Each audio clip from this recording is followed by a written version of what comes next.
Okay, Water for Elephants. This is kind of a bizarre sort of movie. The best easy way to describe it would be like, this is kind of the Titanic of carnivals. It begins with a carnival that's closing down, and an old guy who shows up who then begins to regale his glory days of working for this really famous carnival. And he's played by Robert Pattinson, the shiny dude from Twilight.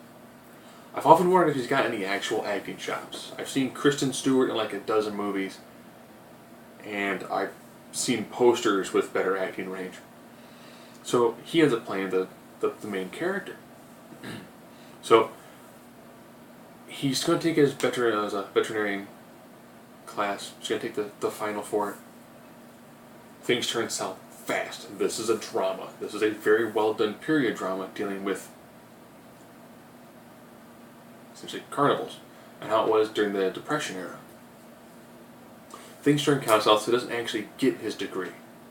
He doesn't get his degree, and he loses the house that he lives in.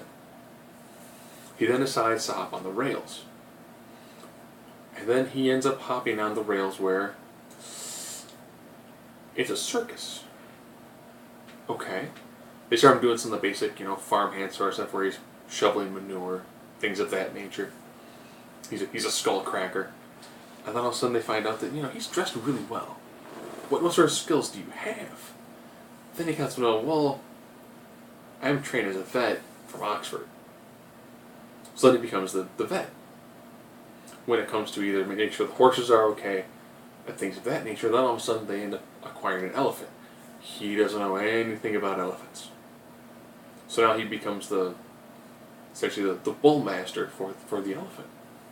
And while this is going on, he falls in love with Reese Witherspoon, who is married to Christoph Waltz, who again plays a brilliant character. So you got Christoph Waltz, who's running the carnival, running the circus, and he's pretty much running people into the ground. When you can't work anymore, you're redlined. You're done. And he puts someone else in your spot. And he's a brutal man. So you have Robert Pattinson on one side, who's trying to woo married Reese Witherspoon away from Christoph Waltz, and that triangle's perfect. The sad thing is seeing the chemistry between Witherspoon and Pattinson makes you kind of go, man, had they picked a stronger female lead in Twilight, that actually could have been a solid film franchise. It was great to see because this kid has got some pretty solid chops. Now again, this is a really well done drama. Period piece, Depression era, that deals with the circus.